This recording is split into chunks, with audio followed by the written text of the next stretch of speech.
Oh. Kindred, season 1, people were saying like, oh, I don't have a sense of who Dana is. And I'm like, well, it's fucking season 1. So they were making the same complaint about Dre, like, we really don't know where she came from. And I think well, before I get into it, I'm just like, it's the first season. And they also addressed that too. That was intentional. What is her name? Janine Neighbors. They both, I forgot that Donald Glover has a history with the foster care system. I listened to an interview with him years ago, and he was like a writer on either 30 Rock or Community, because he's written on both. And acted on both, actually. And Janine Neighbors also has a connection to it. And they intentionally did that. Like she says in the article, and it's linked in the spreadsheet, you don't have to know everything, and it wasn't necessary. They just wanted to play with, let's make a Black woman a serial killer. Like, let's turn that trope on its ear and, give her a tick, which was the food thing. And then just give her just kind of like this unknown, like it adds to the what the fuckness of this character, because what the fuck?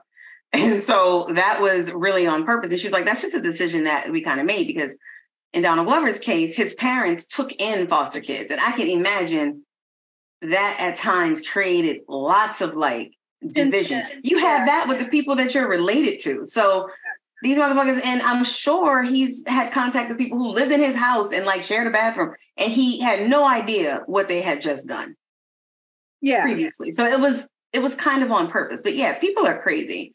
Some of the criticisms I've seen haven't been the ones that I thought that I would hear. It'd be like, wait, this is crazy. And is it age? Like, I don't know.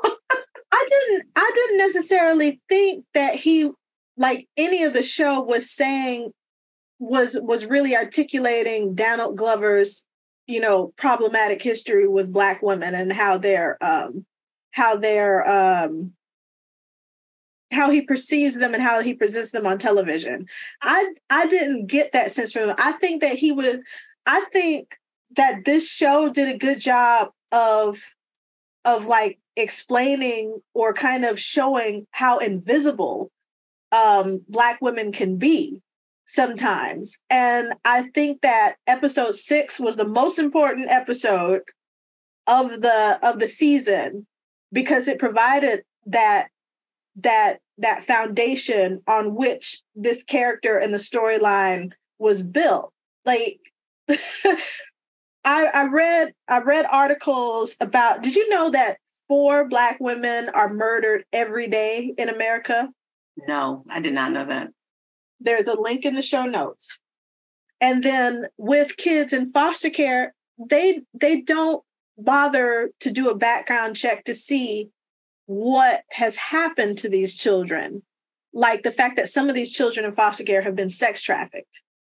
So being a Black woman in the foster care system, do you even have a hope? Like, in that sense, Dre became somewhat a hero. Yes, she's crazy and her view of things was skewed.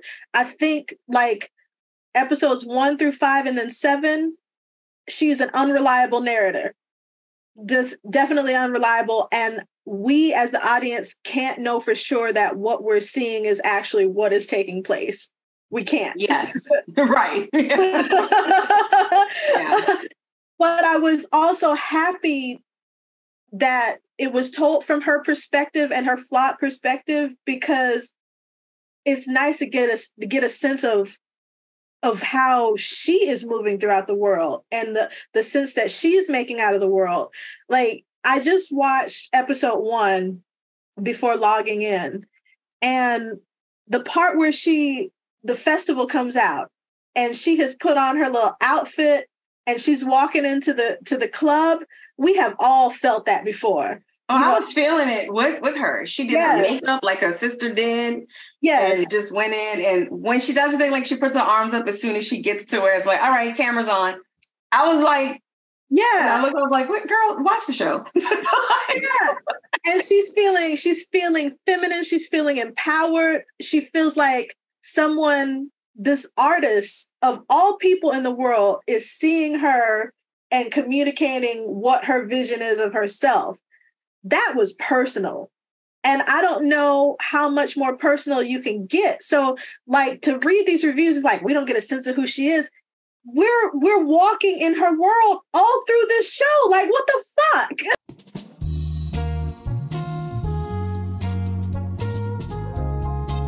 Welcome to Tangentially Speaking, the podcast where we have in-depth and entertaining conversations with some, well, a lot of tangents that always, eventually connect two seemingly unrelated topics. I am Nikki.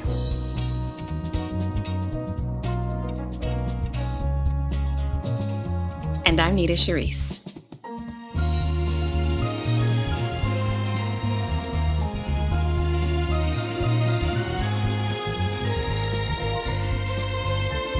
Today we're reviewing Swarm, a satirical series created by Janine Neighbors and Donald Glover, starring Dominique Fishback. In the series, Fishback portrays Dre, a socially awkward 20-something who is a devoted member of the Swarm, a group of superfans who spend a considerable amount of time on social media fiercely defending Nyjah, a Beyonce-esque singer/mega celebrity. After Dre experiences a sudden traumatic life event, her devotion to Nyjah takes a disturbing turn as the depth of her fandom is revealed. All episodes of Swarm are currently on Prime. In my opinion, people have gotten to where they want to see, like, oh, that's how she got the lightning-shaped scar on her forehead, and this is where that catchphrase comes from. Like, they literally want to see the sperm and the egg do their thing, and then her grow up, and then, you know, somebody, like, make fun of Dre, and then like, oh, this is why. It's like, but think about your life. Everyone that passes through your life, like, you have those work friends that at the time and on the job, those people are almost like your family because you spend more time with them than you do your family. Then when you don't work that job anymore, depending on how much time you spent with that person outside of the bubble that was your job, you don't talk to them for years or think about them. Or there are people that pass through your life that you spend a certain amount of time with, and you never learn about where they're from. You could be chilling with somebody like that girl that always brings you coffee, and, you know, she killed somebody before, but you don't know that because she had to tell you shit. Like, if you approach it like that, like, I feel like if a show is doing its job and it's supposed to be like a day in the life or a slice of life for this little section of the world, you don't have to know everything. Also, this was never touted as like, we're going to go on a journey. You know, we're looking at having like 3 seasons. I looked at this from the get-go as like, this is going to be a limited series. I don't know if they've ever said that, but looking at how it is, it's kind of like, this is the whole story right here. We don't need an episode where everybody has on wigs from the 90s and like we see everybody in this awkward makeup trying to like, you know, previously in her life so that now you can make sense of the very last episode. Everything doesn't have to do that. Yeah. And shit, I don't think I want to see, because to produce that, some shit went down. If you are smart and you listen and you put your phone down and you watch what's happening, they drop little clues, especially when she goes back to her childhood home where Leon is her daddy, which just cracked me up. When you go back to her childhood home and he drops things like, you know, he talks about deciding to let her come and live with them. He says a lot of things around. He says things about his mom. And if you piece it together, you have enough. Yeah. The fact that she was in a foster care system, enough said. Maybe everybody needs to like do a shift as a fucking teacher. It's almost like you can use that as your get out of jail card. Like, do some horrible shit and be like, they was in a foster system. Oh, all right. Okay, as you were. Like, that's all you have to say. And something happened to that girl. Yeah. You know? And she could have come into the world with something already wrong. But if you're in a foster care system, nobody's like tracking your moods and trying to put in like preventative measures no, you're just out there and you're at the mercy of whoever's house you've been placed in. And many of those people do it for a check. Not a lot. There's some good ones, but there are more bad. and they are getting money and it's not going to those children. And they feel like they have like a right to those kids. And it's really sick because I really do feel like some people who are sick, they're not doing it to their own children. So they're doing things that they're kind of getting away with because they just feel like, well, no one wants these children. Yeah. So they're sacrificial. Like I said, episode 6, I think that woman said it all. She was just like, I'm not going to sit here and tell you that child witnessed her mother get murdered and she was never right. I'm not going to tell you that. Well, she just did. But, but like, you know, it reminded me of how much compassion people had for fucking Dexter. I was one of them. Dexter's origin story was that he saw his mom get killed and he was never right. Both him and his brother were never right after that. So if that happened to Dre, oh my God. Imagine you see that happen and there's nobody there to kind of put the balm on that situation to like, okay, that's not supposed to happen. Yeah. And this is a white guy. This is a white guy in America versus a Black woman who has had this similar experience, but then also has to cope with the burden of being a Black woman on top of that. She ain't okay. She's not okay. And then, like, I feel like at one point, why did she cling so tenaciously to Marissa? I think Marissa was her model for womanhood when she did not have parents. She did not have a mom.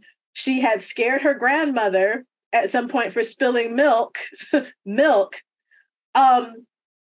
I wondered about was why every single instance of intimacy where we actually were let in to see the vulnerable her, it was mostly with white people. Like the first time she had sex, it was with Rory Culkin. When she talks about her past and tells her, you know, her real name, it was with Billie Eilish's character. Mm-hmm. Even when she decided to take on, what's her name, Paris Jackson, and that just shot like, when she decided to take on Paris Jackson as a friend, she was more willing than to do that with any of the other Black people that she met. Why is that? You know, probably because if we look at her background and the horrible things that have happened to her and being in the foster care system, more than likely she's surrounded by the Black version of all of that.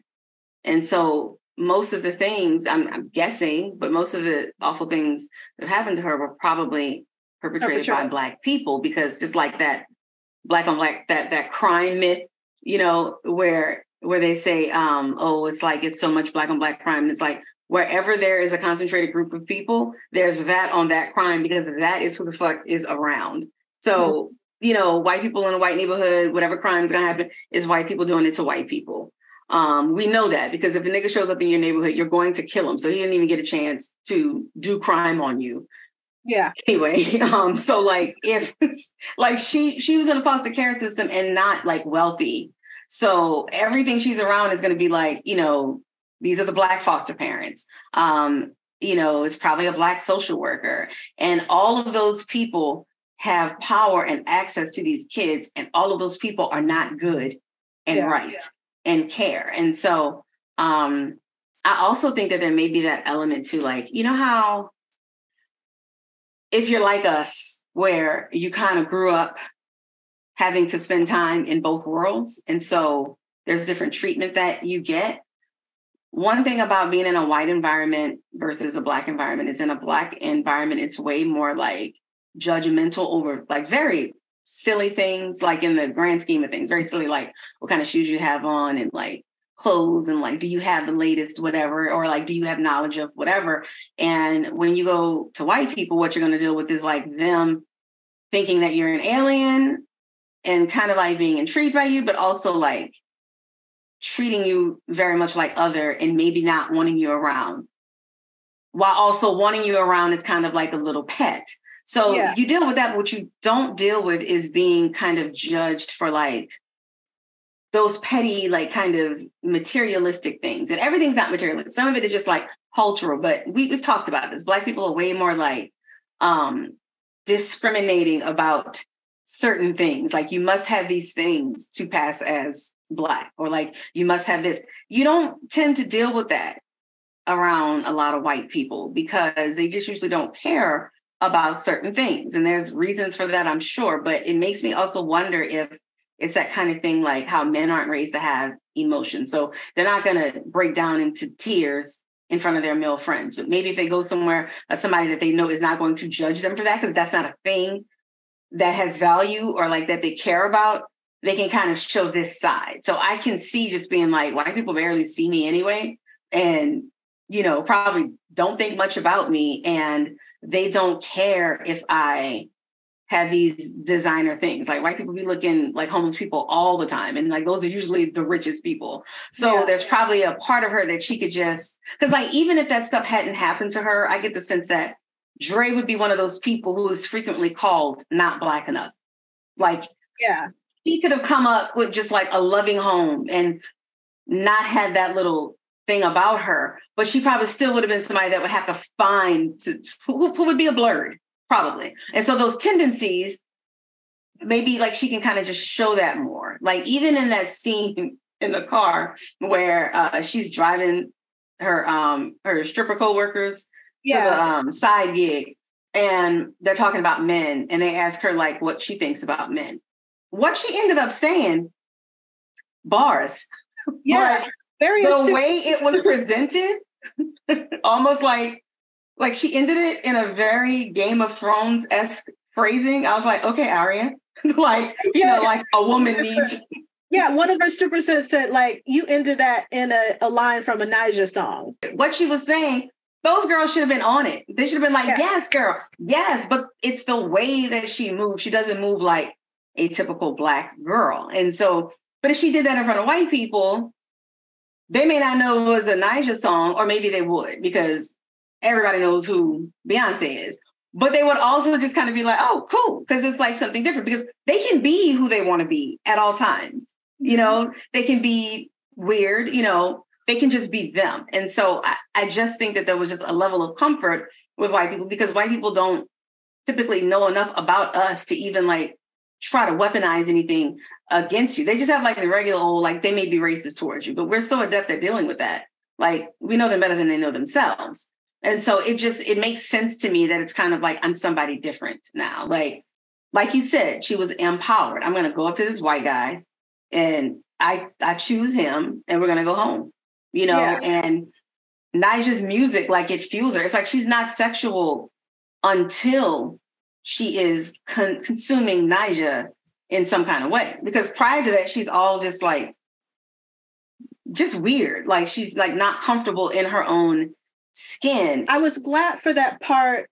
Like I said, episode 6 was my favorite. It was my fucking favorite episode. No, it was the best one. Yeah. But the part where they showed her at the talent show and she's literally singing Gretchen Wilson's Redneck Woman. Good song. I like that song. I love that song. That's one of my favorite Gretchen Wilson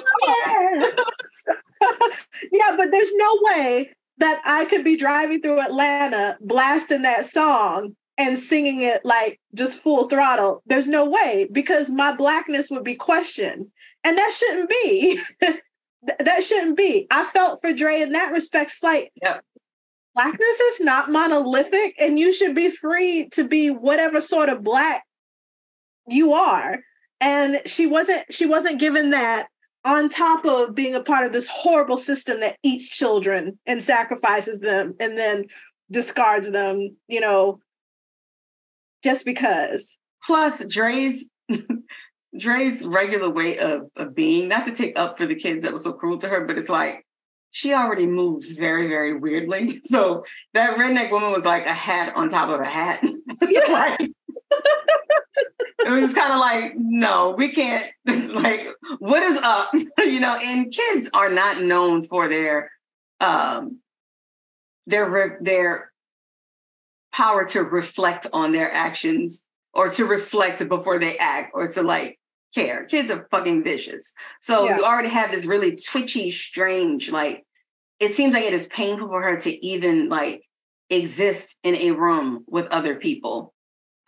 So I felt for Marissa in the think this is still the first. Yeah, it's the first episode where Dre is rushing into the mall because she's late because she smoked. Yeah. She told Marissa she didn't want to smoke. I was so irritated. I'm like, why do you have to do exactly what the other person is doing? Like, I was so mad. Like, girl, say no and stand on that. Like, the power of no. And so you could see like Marissa's face changing because she was already late. And the guy that they were with was like, oh, there she is. And as she got closer, you could see Marissa's face changing and going into that, I'm going to have to cover for her socially again. The other side of that is, Marissa and Dre, they're obviously at least like early 20s. They have to be at least 21 because they're able to consume alcohol and she's able to work in a strip club and all of that. Mm-hmm. But Marissa's always been through something because she has a suicide attempt scar. And, when Dre goes and visits her old household for Mr. Jackson to turn the phone back on, she says, Marissa hated you. Hated you. Yep. And so it's interesting because did those people have money? That house was gorgeous. It was big. It was gorgeous. They had money. They were financially continuing to support Marissa. But it wasn't like we know from everything that we heard about the news, like if you're Black in America, you're still in danger. If you're a Black woman in America, you're still in danger because you can be Serena Williams and still almost die after giving birth to your child in an American hospital because you're Black. Because you're a Black woman. You could be Beyonce and almost die in childbirth. Because you're a Black woman in America, the money, the wealth, the fame, it won't save you from Black femininity, being the tool that's used against you. So I'm just like, were y'all watching the same fucking show that me and Nita Sharice were watching? Like, were y'all like they weren't. There was even a part where so when Dre looks at her phone and she realizes that Marissa was trying to contact her that whole night. She says, you were right about him. I had to take a picture of it because there's one line that's funny. But before she said that, she's like, why do I always do this? She says, why do I keep picking these same types of dudes? Because this girl is gorgeous. She's got a lot going for her. She's a hard worker. She hustles. She loves her sister. And so I connected that with like, they didn't go into like why she hated her dad so much, but it's common knowledge. If you are a woman and you've got like a fraught relationship with your dad, not all the time, but sometimes it will play out in your choices. Like, it's just that you're doomed to end up with what you hated, but it's also familiar. Yeah. And, like if you don't have like some sort of like mental fortification, you won't be able to take a step back and see like, oh, I'm choosing the same thing. I could potentially have a child and do the same thing to them. Like, we're all in danger of it. Like, whether you have a perfect life or whatever, we're just in danger of it. But all of those things went together. Like, she had it hard too, even living in this castle, with these parents who, know the right things to do and say and things like that. But she's still choosing, some fuckboy who he isn't like awful to where like he's knocking her upside the head, but there is a bit of like, you can tell like she can do better than him. But when we meet them, we see why she's still there. And I can't fault her for it. It's like, that hurt my heart because Damson Idris, he's a tasty one. Like, I was like, I don't like, but he did a good job because when I tell you he didn't look like himself to me, I kept forgetting who it was until I would hit the little thing and like the Amazon X-ray thing comes up that's like, this person likes the color red. And it's like, it's like, it's all these fucking red and blue lines. Okay. And they know each other and and funnily enough, it's like, okay, I don't need any of this pop-up video. Stop.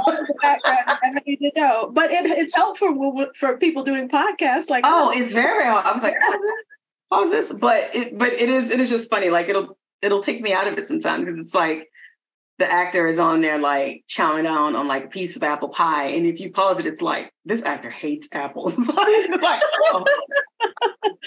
Yeah. But no, Damson Idris. I'm like, yes, please have more nude scenes with him. I'm all right with that. Yeah, yeah. So you know who he's with now, right? No. Lori Harvey. Oh, I knew that. Yeah. I mean, they both doing what they have to do. Let's raise our profiles because, Lori ain't going to be with that for long. She does not. She don't get her seat warm, and I see it for her, baby. I love it. I'm enjoying living vicariously through her. It's like, girl, go gorgeous. Do your thing. Run through them hoes. Do it, because I would do it. People are so mad. Men are so mad. Okay. I know you heard about all of the hullabaloo against Chloe Bailey, right? Because of the love scene. Yeah, I heard about that. I'm like, she is a grown ass, sexy woman. But also, no, there were people who thought that said she's demeaning herself, having sex with him. Yeah, that's what I'm talking about. She wasn't really having sex with him. Yeah. It's a show. They have been mad at this girl since she discovered her own body and started showing it to all of us. They've been mad at her for a few years now. She's disrespecting herself. And it's a lot of Black women too. And I'm like, bitch, just name that you were jealous that we had the Bible shoved down our throats for the most part, or if not the Bible, some sort of civil rights, think of Coretta Scott King, just all this respectability shellacked across our asses. Don't be mad. See it for this girl. That's what you're supposed to do for the younger women. You put your hand on their shoulder when they're going the wrong way, but that I am jealous of, but not in an evil way. I'm so happy for you because if my ass looked like that, y'all would see it all the time. Non-stop. Because it doesn't stay. It goes away. If it does stay, you've murdered somebody or drunk somebody's blood, because that is the only way you can go into your 40s and still look like that. Or you're deeply addicted to the gym and probably have no relationships. I don't know. But girl, enjoy it. Self-flagellating shit if you still have that ass at age 44. Yeah, I'd be like, respect, but I'm going to pray for you. You are giving up something. Yeah. Not sure. Because, and not even just aging, but a baby alone. It just moves shit. It's like your heart is now in your kneecaps, your pancreas is in your throat. It just moves shit around and thereby changes your shape for fucking ever. And it doesn't matter how many crunches you do. Show your ass. She is gorgeous. And grown people are so mad at her. So it wasn't the thing about oh, you're being too sexy. No, they were mad at her for doing the scene. And I'm like, okay, it wasn't a masturbation scene. That was another nigga there. Y'all have nothing to say to him. Also, her face isn't even in the scene. It could have been a body double. It could have been a body double. So and it wasn't, because when Chloe talked about it, she said something like it was either her or the intimacy coordinator that they have on set now. There was a beach ball in between them. It's like, these people do this shit for a living. The fact that you thought it was real, somebody deserves an award or a raise or whatever. Because even me knowing it's not real, but while I was looking at it, I wasn't thinking, no, it was like, oh, okay. This nigga could probably murder somebody and she would see it for him some kind of way. And I cannot be mad at her because, of course, but people are fucking crazy. And there are men who are just like, how you gonna ever find a husband? First of all, who says she wants a husband? Second of all, that bitch can marry whoever she wants. But this has been there's been discourse about those girls for years. And her sister, her sister isn't like that. They're not the same person. Her sister reserves the right to be exactly how she is. And I think Chloe is a year older, right? Yeah. So whatever. People are they don't have nothing else. Crazy and weird. Nothing else fucking better to They are so mad at that little girl. But you know what? I feel for all of the kids that came out of Disney, or all of the child stars where we watch them grow up on screen. There's no winning. You're damned if you do and you're damned if you don't. What is she, a prude? I can't wait till she gets legal. You have that side of the fence. And then once she gets legal, oh, you're a whore. You're disrespecting yourself. What? You're some kind of way supposed to satisfy all these predator-ass men, but also remain chaste. You know, you put Britney Spears or her team in the position of having to tout her virginity like it's a personality, but then at the same time, you want her to be nasty, or like if you find out that she's having sex, oh, well, how could you? But you are the person who built the website that has a countdown to her 18th birthday, which they've done with so many kids. I remember that with the Olsen twins. And it's disgusting because like, yeah, they're 18, but you're disgusting. You're 50. Our girls who live in the public arena, you know, who are on TV, or, you know, they have some sort of celebrity, are they experiencing this in fucking, I don't know, Austria?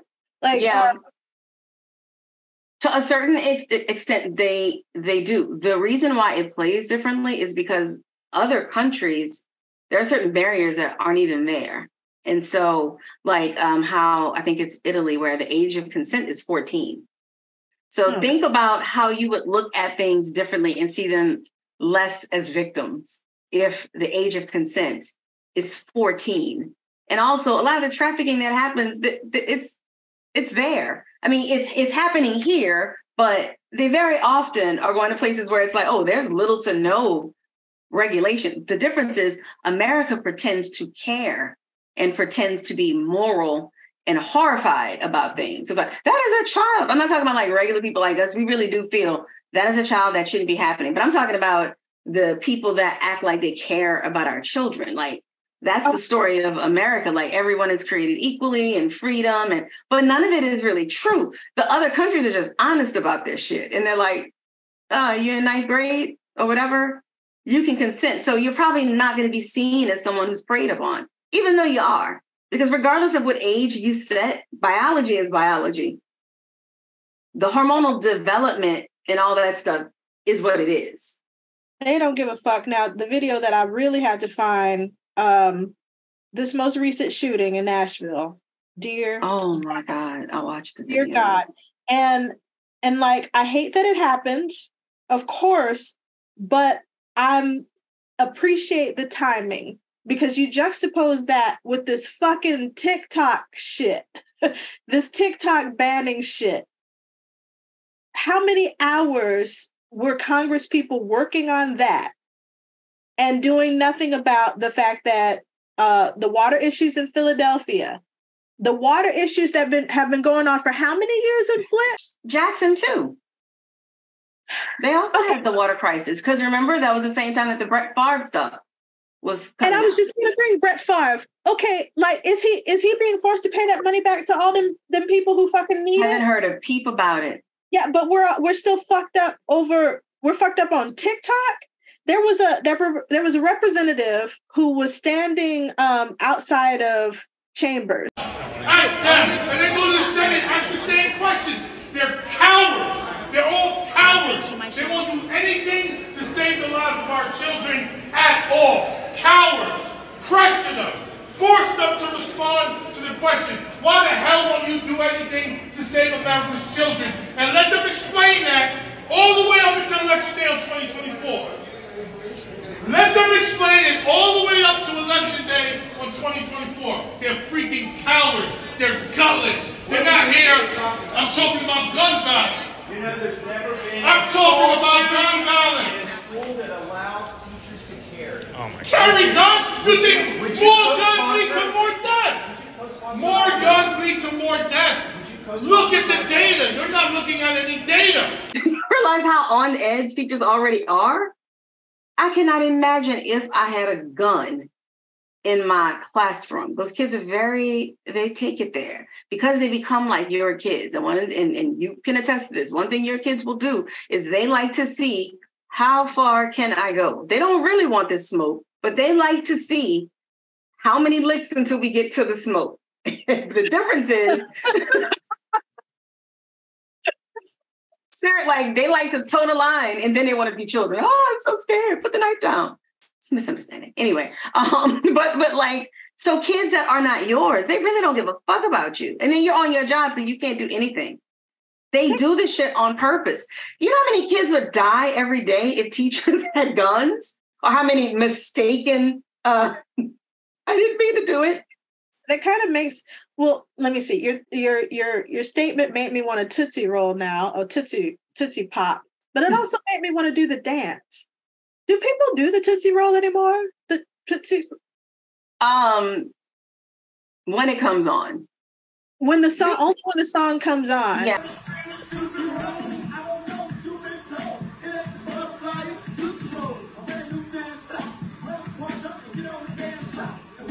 But I was somewhere. Where was I? Like 2 weeks ago, and they played the Tootsie Roll, and I was on the Tootsie Roll. Where the hell was I? Yeah. You got to do it when the song comes on. Yeah, I was like, excuse me, to the left. To the right. Come on, and slide. Let's go. I don't like your slide. Yeah. Okay. So you know what I came across is this post in the music group where I circled the lyrics. The actual lyrics are cotton candy, sweetie, go. And people were like, no, that's not what he's saying. That is what he's saying. I remember that. I thought it was sweet as gold, too. It didn't make no damn sense. But hey, iambic pentameter was on point. Nobody cares about that. We're on the dance floor. You know what? I saw that years ago, the Sweetie Go. And I don't really like that. Sounds like you're talking to a dog. Well, sounds like you're shooing a dog off. Everybody out there, you heard it first on here. If you've been singing Cotton Candy, Sweet and Gold, it's wrong. It's Sweetie Go. Oh, people were saying sweet and gold? People were saying, I was saying sweet and swole. So, oh my God.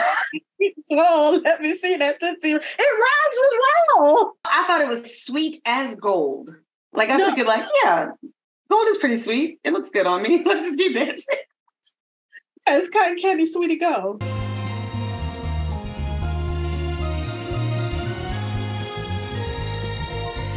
How do we rate this show? 5 stars. When I tell you my phone died and I didn't care, that is a big deal for me because my phone must be juiced up at all times. You never know when the apocalypse is going to hit, and I may need to go live. So I didn't pick it up once. The people need to know. Content, always content. Like the last episode of Tangentially Speaking. So yeah, like I wasn't concerned with my phone. I did not feel compelled to like source something. Like sometimes I'll be watching stuff and I like somebody's shirt. Then I'm like, where can I get that shirt? Like I'm constantly like just doing things and missing stuff. Couldn't take my eyes off of Dominique Fishback. She was so compelling. I will not be able to look at her the same way again. As a matter of fact, I planned on watching Judas and the Black Messiah again. And I don't think I can now because she played his partner. And now I'm like, maybe the calls were coming from inside of the house. Maybe it wasn't FBI. I remembered from Judas and the Messiah. And I was just like, girl, do you have rage? Just the part where she was choking Rashida and she turns her head and tears are streaming down her face. When she was making the confession to Billie Eilish, she's trying to say the name Kayla, but she slips up and says Dre. And when they ask her what color was the milk, and she goes, it was red. I'm like, girl, if you don't get several awards for this, that I have goosebumps, like you reminding me of that. But then also being able to play things where in the midst of the most horrible scenes, like there were times where I wanted to laugh because like not at what she was doing, but it's like, this is so crazy. And like, she's kind of funny. Yeah. Like, to me, she was at her funniest at that stripping, the side gig where she's just kind of like regarding everything with the same like detachment. Like I'm in it, but not detached. Yeah. Like, and then, she goes in her room to eat her snacks, which made me think like, okay, she's about to kill somebody because it's always like food, and so she's sitting there and that weirdo comes in, stupid white guy, and, trying to like act like he's so respectable. He's masturbating and she's just like munching on Tostitos and just kind of in that look like, it's like she's detached, but she also seems like I'm in on all of this too. Yeah. Because when we're watching that, watching it with my husband, and he's always like running numbers of some sort. But like by the time they got to the point where she was sitting on the bed, he was like, she did pretty good for that night. Like just like thinking of like how much the amount of money that she was earning. And that was her attitude. Like, it's just like, do you. Like, I'm getting paid, and like she's detached, but not so detached that she doesn't like experience some kind of delight in like, oh, okay, I'm making money. Because outside of that, it just seems like what she is doing and what's happening to her, she has no opinion about it. She just has an objective and she does it. Like she's very efficient. But there were many times when I was laughing at her. When Haley's aggravating ass, her entitled ass just like was just forcing her to spend time with her. She was so irritated, and like she wasn't trying to be polite. She's just like, you have a tampon? She's like, I have napkins. Like, I laughed at her like all through that scene because she was so irritated. She was so irritated. It's like, this girl is so irritated. She's going to kill the motherfucker that made it possible for Haley to come and hog her bed. Respect. And then when Haley discovers it and she's shot with it, she's just like, oh, word. And then they're like, well, let's kick the shit out of her. If Haley would have just kept her mouth shut. She killed Haley because she wouldn't stop talking, and also because she was making plans for her and did not consult her. So she's like, okay, I'm tired of this. You got to go. She was also on mission to get Tonk. Like, she did not stay off mission. She was always like, I have a goal to do this. I'm going to do it. Whatever happens along the way, I'll take care of it, but I'm going to make sure it's in service to this ultimate goal. That's dedication. I admire that shit. She was awesome. When she went all the way to Seattle, Washington to get that dude in his house and then was dancing as she was mopping up the blood. The influencer guy?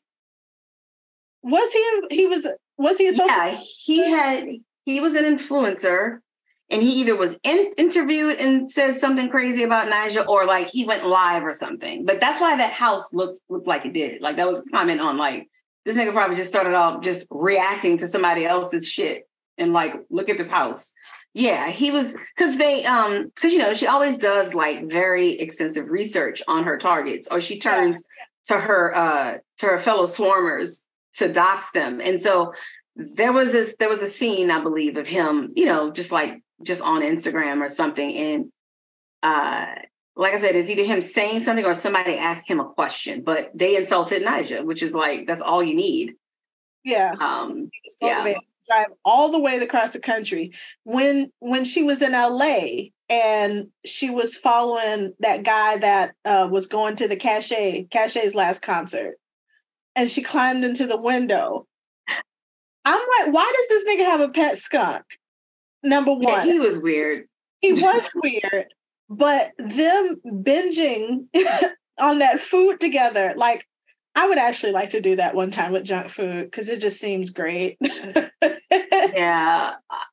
So I was upset with myself because at a certain point before that scene happened, I was like, I feel like we're about to get a food and like sex scene, and I don't want it.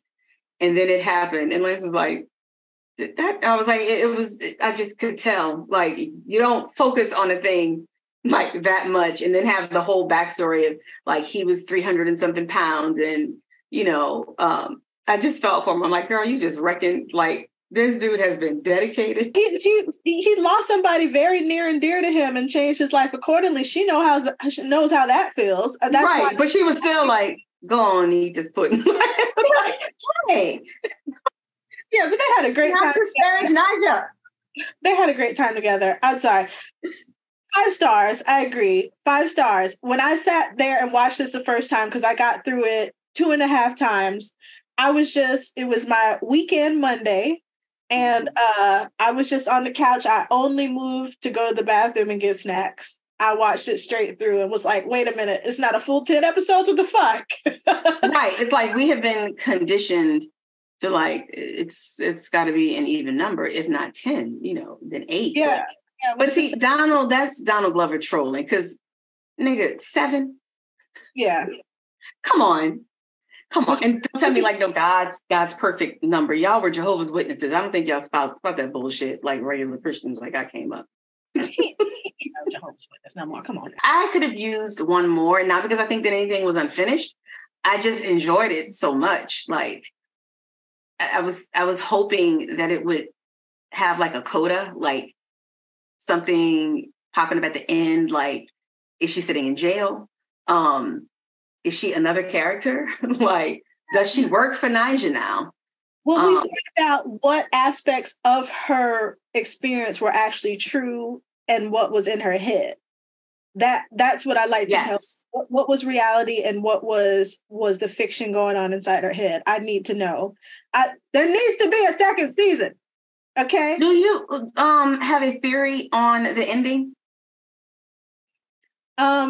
Either she got killed or she just decided to just fall into whatever fantasy and reside there. And then on episode 6, they've caught her because, remember the detective gets off the phone and says, we got her. I just need to go to Atlanta and pick her up. So she must have gotten arrested. Yeah. Right? Yeah. But like she's in her head now, I guess. But it would be great if she did get away. I mean, she's yeah. See, what I had in my mind was she's actually, because I think Nyjah hugs her. So it was like either it's the detective that she's hugging, because even though that lady's a detective and you can tell like she's very, very shrewd and great at her job, I would imagine that you kind of get to know the person that you're hunting down. And, she gave us that little tidbit about her background. I was like, I wonder either if like she's not getting hugged, she's really being cuffed, or she's actually hugging that detective who's like, okay, turn around, and then like the person that she's getting in the car with, or the car she's getting into is actually the police car.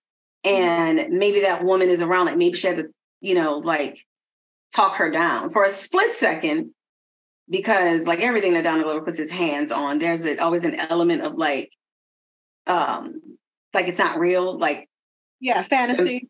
Fantasy. God, can I think of that word? I was thinking, well, what if Nyjah recognizes her as the bitch that bit me, and being Nyjah or Beyonce, she really did say like, no, I got this, hugged her, got in a car with her, and then maybe she's just gonna have her killed, and nobody will question it because it's Nyjah.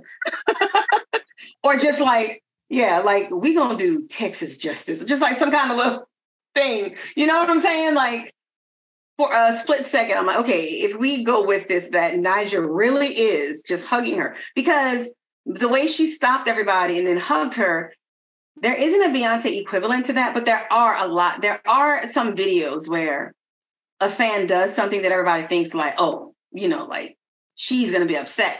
And she's not. If she's kind, and because she's not stupid, and she realizes 1,000,000 eyes are on me. It's crazy scary being a celebrity, I would believe, because of the access that people have to you now, since you're having to not only like, perform and put out records and do concerts, but you also have to have an existence on social media. So the level of access to celebrities has been ratcheted up.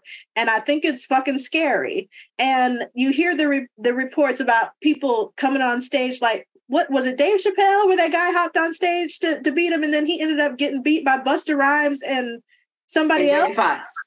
Yeah. Jamie Foxx, who is always everywhere. Yeah, that's kind of fucked up. Like, I guess if I was going to get my ass kicked on stage by somebody, it would be preferable to be two really cool celebrities, but still, I wouldn't want to get my ass like, Mom, look! Yeah. You're beating my ass! But yeah, like, you just don't know how fans, you don't know the mindset of fans and what they're going to do. So I would wager significantly that she got arrested. She needed to be arrested. Like, I'm trying to perform. I'm on stage doing my job, and this crazy bitch who bit me on the other side of the country is here again, and she's up on stage. No, I'm not stopping. No, like, fuck this. Like, yeah, get the fuck off my stage. Get her the fuck out of here. There is a kind of like a little series on TikTok. Not a series, but like, there's a lot of people that will post videos about, and this is why she doesn't give us the interviews anymore. That shows all of these utterly ridiculous things that she's had to, like, when she was still great, she's still Beyonce, but she was more like on the rise, so had to play the game too. She's been put in so many different situations where she's just like, the last video, like what you're describing, I saw was when she appeared on Tyra Banks' show. And Tyra is so what's wrong with that girl? I don't know. Beyonce. When was the last time you bought something in a store? Seance. If you could communicate with anybody that has passed away, who would it be? Beyonce. What's your favorite type of cheese? Greyonce. You get older, are you going to dye your hair? Clayonce. Have you ever voted on American Idol? Slosha Fierce. When was the last time you was a little tipsy? Squasha Fierce. What sport do you like to play? Pasha Fierce. Who's your favorite Spice Girl? Washa Fierce. Do you sing in the shower? She's very aware that whatever goes wrong is going to be blamed on her. So, so she just kind of like, okay. Have you seen the one with Hoda Kotb and Kathy Lee Gifford? Those drunk. And see, I love Hoda Kotb from New Orleans. I love Hoda Kotb, and New York broke her. Yeah, New York did break her, but I don't think she had a choice. Like she wanted to. No, she didn't. But like, just like politics, Hollywood, just a bunch of crazy ass actors who have very huge personal issues, but have managed to acquire some wealth and some fame. But they're still regular, normal human beings with problems. I have to send you that. Tina Turner has 8. Barbara Streisand has 8. Celine Dion has 5. You have 16. And you're 28 years old. I mean, you're really making it. You're making it really rough for anybody. What are you going to do when you hit 30? I mean, come on. Wow. Now, what am I supposed to say? Post the link in the show notes. Yes. But, girl, is that our show? That is our show. See Swarm. See it. And don't judge it. Just watch that motherfucker. Sit there and watch it like you should. Like the hell. It's about her. Thank you for listening to Tangentially Speaking. This podcast is recorded and produced by Nita Charisse and Nikki Ebo. Our theme music is Lush Living by Martin Landstrom. Our artwork was created by Prime Vice Studios. You can learn more about this intellectual property development agency at primevice.com. Find us on your favorite podcast player and YouTube. Don't forget to rate, comment, and subscribe. And be sure to follow us on TikTok, Instagram, and Twitter.